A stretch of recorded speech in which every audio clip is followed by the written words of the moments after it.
സംഖ്യ 31 മുതൽ 54 വരെയുള്ള വാക്യങ്ങൾ.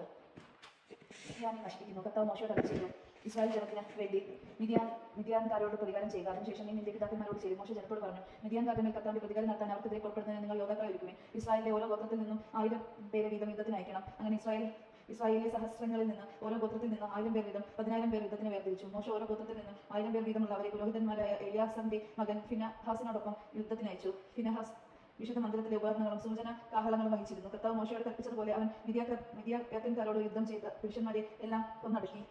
അവർ യുദ്ധത്തിൽ വിധിച്ചവരുടെ കൂട്ടത്തിൽ ഏവി, രേഖം, സൂർ, ഹൂർ, റൈവ എന്നീ 5 മിദ്യാൻ രാജാക്കന്മാരും ഉണ്ടായിരുന്നു. ബഹ്റോന്റെ മകനായ ബാലാമിനെയും അവർ വാളിനിരയാക്കി. ഇസ്രായേൽ മിദ്യാൻ സ്ത്രീകളെയും കുഞ്ഞുങ്ങളെയും തടവുകാരാക്കി. കന്നുകാലികളെയും ആട്ടിൻപറ്റങ്ങളെയും സമ്പത്തൊക്കെയും കൊള്ളവസ്തുവായി എടുത്തു. അവർ വസിച്ചിരുന്ന എല്ലാ പട്ടണങ്ങളും താവളങ്ങളും അഗ്നിക്കിരയായി. കൊള്ളവസ്തുക്കളും മൃഗങ്ങളും അടങ്ങിയ എല്ലാ കവർച്ച മുതലും അവർ എടുത്തു. പിന്നീട് തടവുകാരെ കൊള്ളവസ്ത്രങ്ങളോടൊപ്പം ജെറിക്കോയുടെ എതിർവശത്ത് ജോർദാനരികെയുള്ള മെബാബ് സമതലത്തിലെ പാളയത്തിലേക്ക് മോശയുടെയും പുരോഹിതനായ എലിയാസറിന്റെയും ഇസ്രായേൽ സമൂഹത്തിന്റെയും അടുക്കലേക്ക് കൊണ്ടുവന്നു. മോശയും പുരോഹിതൻ എലിയാസറും സമൂഹ നേതാക്കളും അവരെ എതിരേൽക്കാൻ പാളയത്തിന് പുറത്തേക്ക് ചെന്നു. മോശ യുദ്ധം കഴിഞ്ഞു വന്ന സഹസ്രാധിപന്മാരും ശതാധിപന്മാരുമായ പടത്തലവന്മാരോട് കോപിച്ചു. അവർ പറഞ്ഞു, നിങ്ങൾ സ്ത്രീകളെല്ലാം ജീവനോടെ വച്ചിരിക്കുന്നുവോ? സ്ത്രീകളെല്ലാം ജീവനാണ് ബലാമിന്റെ ഉപദേശപ്രകാരം പെയോറിലെ സംഭവത്തിൽ ഇസ്രായേലിനെ കർത്താവിനെതിരെ തെറ്റ് ചെയ്യാൻ പ്രേരിപ്പിച്ചത്. അന്ന് കർത്താവിന്റെ സമൂഹത്തിൽ മഹാമായി ഉണ്ടായി.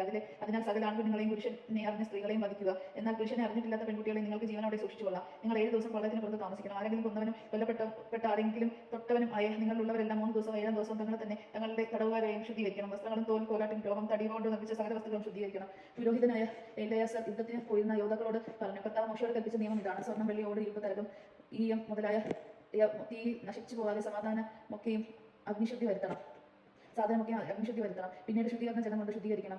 തീയിൽ നശിക്കുന്നവ വെള്ളത്തിൽ മുക്കി ശുദ്ധീകരിക്കണം. 7 ദിവസം നിങ്ങൾ വസ്ത്രം അലക്കണം. അപ്പോൾ നിങ്ങൾ ശുദ്ധരാകും. അതിനുശേഷം നിങ്ങൾ പാളയത്തിലേക്ക് വരാം. കൊള്ള മുതൽ പങ്കിടുന്നു. കർത്താവ് മോശയോട് അരുളിച്ചെയ്തു, നീ പുരോഹിതനായ എലിയാസറും സമൂഹത്തിലെ ഗോത്ര നേതാക്കളും കൂടി കൊള്ളയായി പിടിക്കപ്പെട്ട മനുഷ്യരുടെയും മൃഗങ്ങളുടെയും കണക്കെടുത്ത് യുദ്ധത്തിന് പോയ യോദ്ധാക്കൾക്ക് സമൂഹത്തിനുമായി 2 ആയി ഭാഗിക്കുക. തടവുകാരനും കാള, കഴുത, ആട് ഇവയിലും 601 വീതം കർത്താവിന് ഓഹരിയായി യുദ്ധത്തിന് പോയവരിൽ നിന്ന് വാങ്ങണം. അവരുടെ ഓഹരിയിൽ നിന്ന് അതെടുത്ത് കർത്താവിന് കാണിക്കയായി പുരോഹിതനായ എലിയാസറിന് കൊടുക്കണം. ഇസ്രായേൽ ജനത്തിന് ഓഹരിയായി ലഭിച്ച തടവുകാർ, കാള, കഴുത, ആട് എന്നിവയിൽ നിന്ന് 51 വീതം എടുത്ത് കർത്താവിന്റെ കൂടാരത്തിൽ സേവനം അനുഷ്ഠിക്കുന്ന ലേവർക്ക് കൊടുക്കണം. മോശയ്ക്കും പുരോഹിതൻ എലിയാസറിനും കർത്താവ് കൽപ്പിച്ചതുപോലെ ചെയ്തു.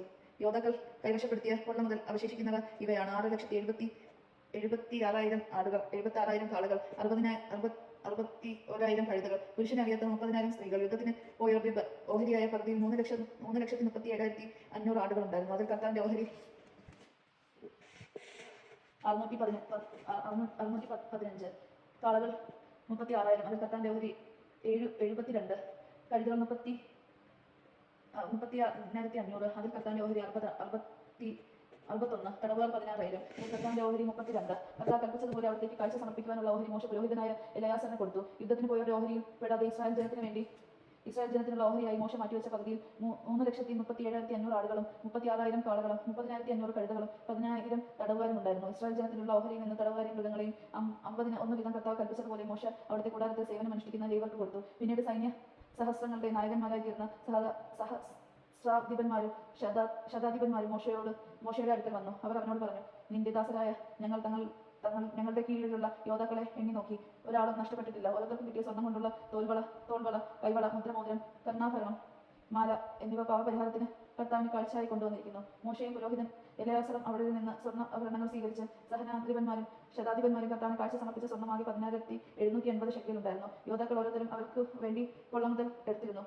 മോശയും പുരോഹിതനായ എലിയാസറും കൂടി സഹസ്രാധിപന്മാരിൽ നിന്ന് ശതാധിപന്മാരിൽ നിന്ന് വാങ്ങിയ സ്വർണ്ണം കർത്താവിന്റെ മുൻപിൽ ഇസ്രായേൽ ജനത്തിന്